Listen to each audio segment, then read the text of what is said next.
Hello and welcome back to another video. TG here, and we're going to be working on pivot charts. They say a picture is worth 1,000 words. The goal of using a pivot chart is to convey a specific message. When your audience looks at your chart, it needs to clearly communicate. Let's start with a line chart. So as you can see, we're using the same data set from before. So what we're going to do is, first we're going to create our pivot table. We're going to go to the Insert ribbon and we're going to choose our pivot table. We're going to choose to add this data to the data model. This will allow us, again guys, this is going to allow us to do a distinct count. We're going to hit OK.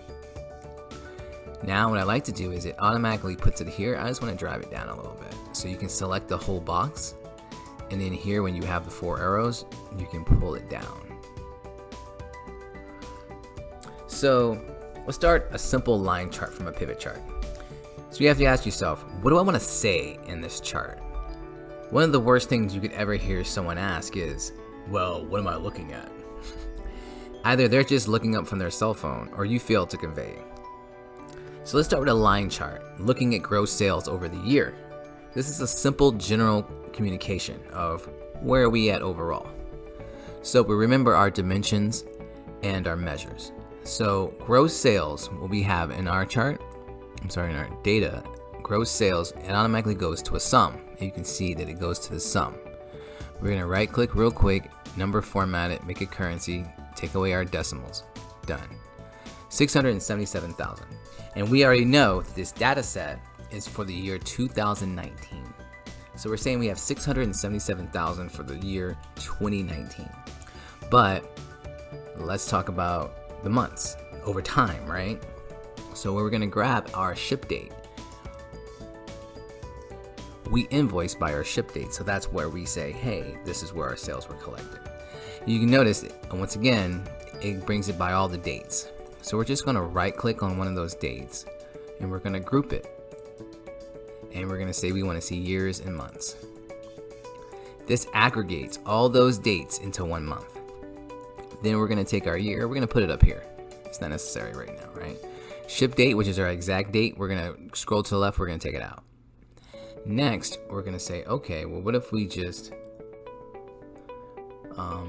let's go ahead and grab, now that we have this chart, let's go ahead and grab a pivot chart. So under the Analyze tab, if you hit Pivot Chart, you can see all these different options. We're going to start with Line Chart. Line charts are common when showing one measure at a time. Over time, they're efficient in showing the direction and the trend. So let's use gross in time. So we're going to choose line chart and we're going to hit OK. And we can see, and this is why I like to kind of make it like this. And let's scroll it over, make it a little bigger. We get to control it. So we see off the bat our sales per month, regardless of any of these other dimensions and measures, over time. So once we get this chart generated, it looks a bit simple. But let's look at the chart elements. Chart elements are aspects of the chart we can use to display our chart more efficiently. And that's what really this video is going to be about. So to get to your chart elements, you see this plus sign. After you've clicked it, it says chart elements. If you click it, it opens up different options. So let's first look at axis. You can see a primary, and you can see primary horizontal and vertical. This is letting you say, okay, I only want to show these, or I only want to show the dollars. And assuming you can have the choice. By default, it shows both. Next, we're going to look at the axis titles. Again, we talked about the axis. If you want to put a title, a custom title, you can. I don't recommend it as necessarily because it can take up some space. And usually by your chart title, they understand what you're talking about. So I like to take those out. We'll talk about it more later, where there's certain functions we'll use that will automatically populate an axis title for you. But for now, let's move on. So when we look at chart titles, Chart title, I'm a stickler for chart titles. To me, this is essential. The chart we're creating is gross sales year to date. I would name this chart so that our audience doesn't have to interpret the chart. This of course would be an issue if you're using a pivot and it's changed, but for the most part, it lets you identify what is this chart. So let's look at these options. This is the label you're going to use for your chart, but in here also you can choose where it is, whether it's above the chart, centered overlay, and then they give you more options. The best bet is above the chart. So this chart, since we're going to say this is gross sales, and there's an abbreviation for year to date, it's YTD, very common in industry. And then we're just going to say the year, 2019.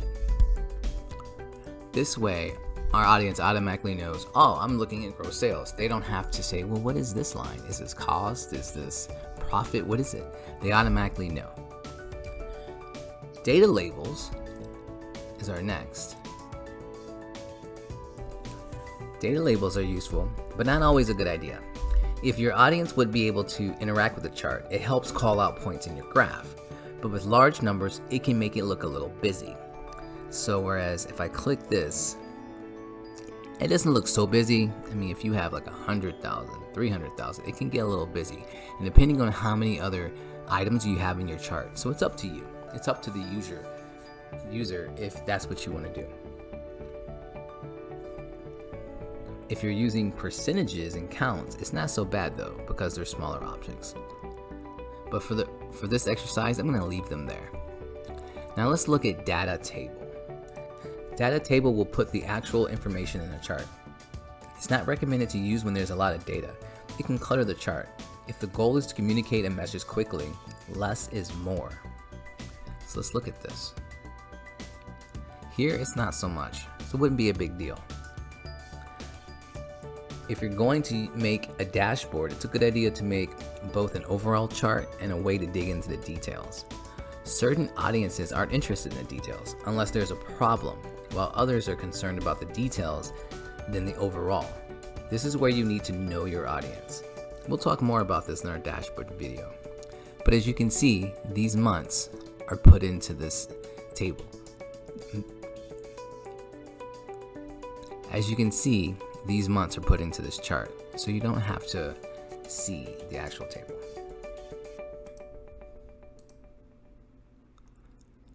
I'm going to skip over error bars because I don't use them. Grid lines. Grid lines can help you deal with the white space. So whereas you can add more grids, more grids, more grids.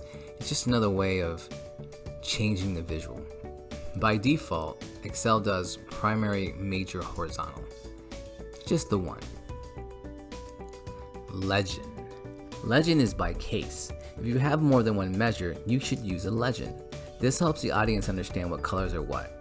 I like to utilize the bottom function by putting the legend at the bottom versus the left, the top, or the right. With more than one different measure, you get to see what the colors are. We'll talk about this more in the dashboard video.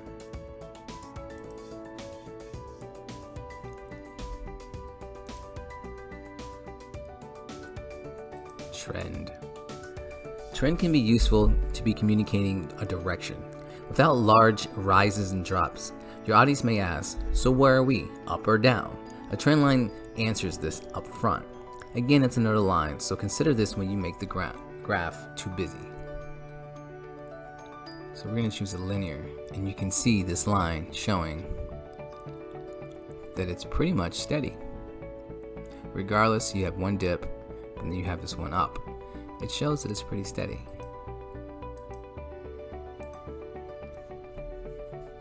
Now that we have our base chart, let's talk about the axis. We're going to talk about our y-axis here. If you click into it and right click and take the format axis, it shows you some new options. Min and max are our first. You'll notice that the minimum is 0 that our chart has to start at, and the max is 70,000. Excel looks at your data and automatically determines this, but if you look here, anything below 40,000 has no values. At which point, what if we were to change our min to 40,000? You can see that it takes up more of the graph and goes, you see the ups and downs more clearer instead of it being more consolidated. But this is because we're looking at the next two, the major and minors. Whereas the major is, the most it's going to go is 5,000. So you can see it goes to 40, 45, 50, 55. This major is saying, okay, we're going to display in these increments.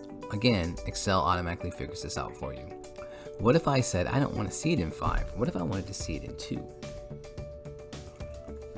So you get to see 40, 42, 44, 46. And there may be a reason that I want to do that. But like we said, Excel automatically tries to configure it for you. So we're going to go back to 5,000. And then we look in the minor where it says, okay, I want to do data points per 1,000. So display units are very useful. In the case that you're dealing in the hundreds of thousands, no one wants to have all that white space below. Do you do a min and max on your axis? You could, but your audience will still have to count the zeros. A common practice is to use a display unit. So look here, in our display unit, it starts as none. This means it's just going to use the prior data. But then, as we click into it, we can see hundreds, we can see thousands, and so forth. So if we even millions, if we use thousands, you'll see that 70,000 at the top turn to 70. This is because it's giving you the assumption that add 3 zeros beyond it. And it even puts it as a label.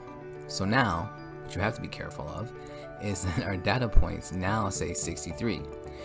And so it's not $63, it's 63,000.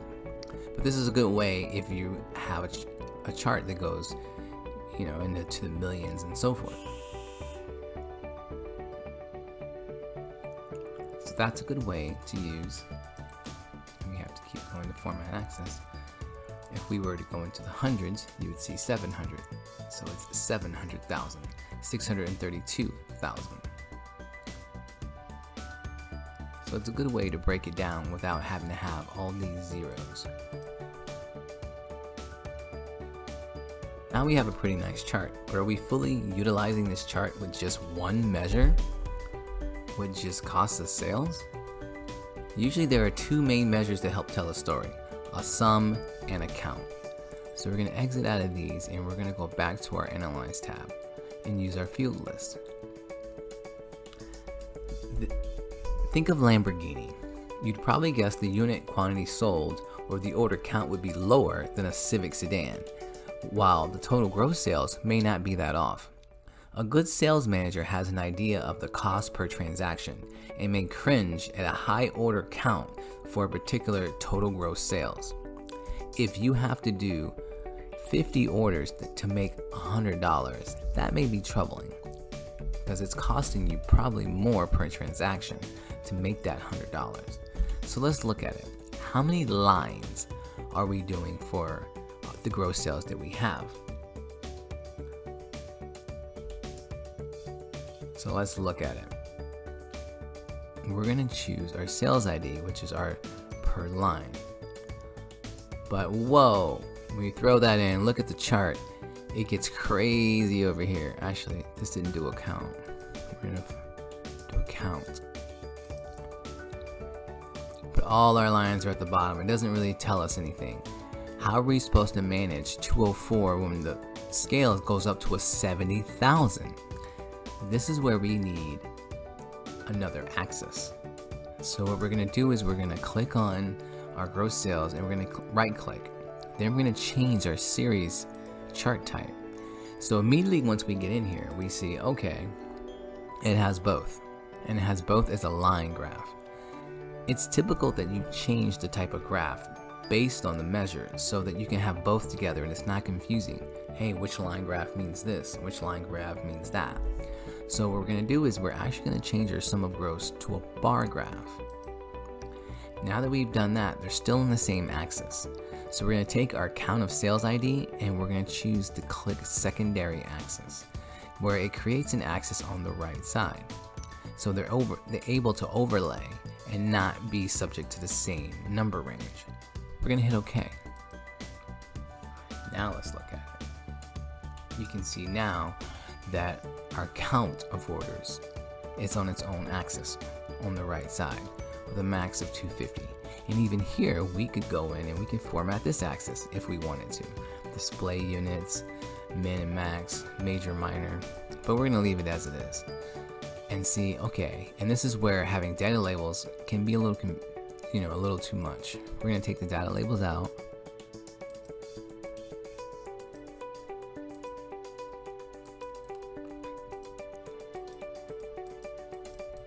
Really?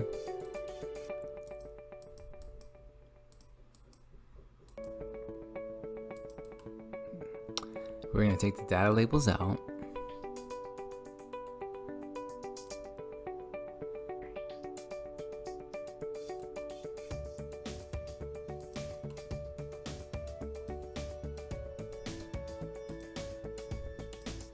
Just going to show a line.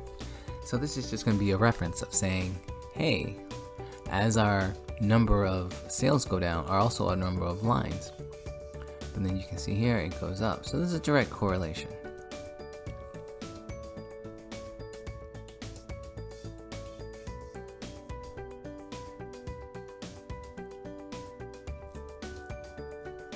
Now let's look at style. Style is where Excel tries to say, well, maybe you should try this, which is a very good concept that tries to give you little templates.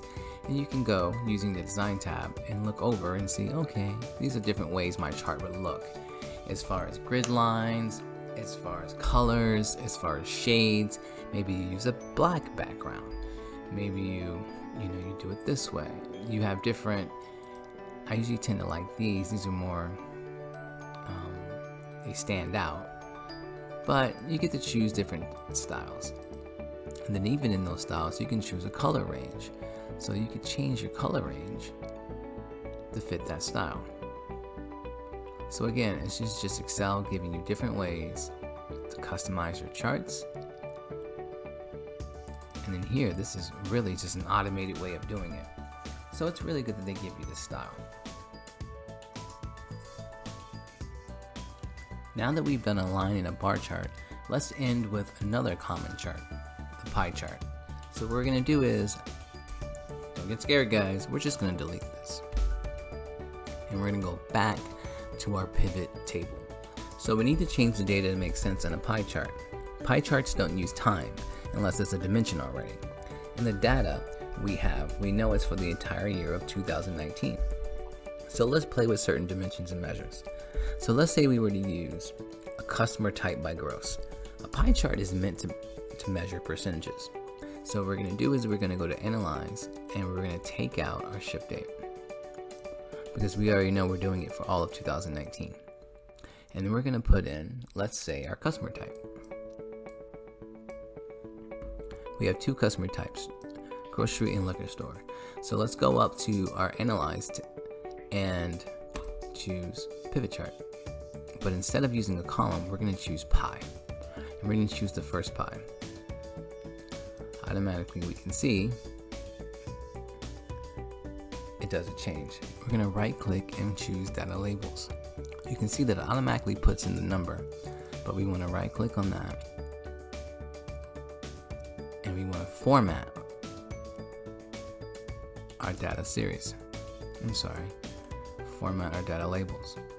And you can see that value is an option. We don't want to choose value, we want to choose percentage, and we'll take out. So now we can see the percentages. So we see that 71% is grocery and 29% is liquor store.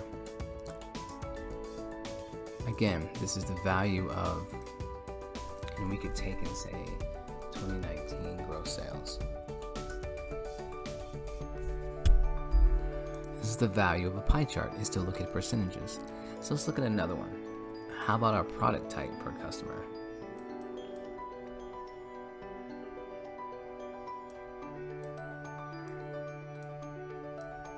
We take out the customer type and we can see our ale, our IPA, microbrew, stout. It's all showing it as percentages, even though the pivot table shows us gross. because we've modified our data labels.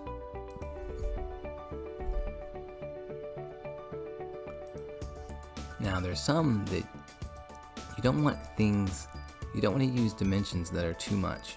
So if you use state, that could be too much. I mean, well, you do get to see that if we filter on this, right?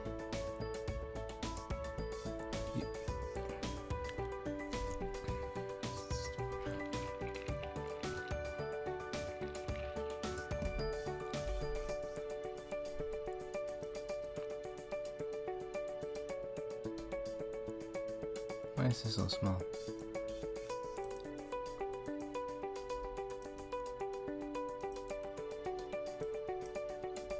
There we go. You could use category name. It's Florida. And you could use percentage. Where Georgia is 17%.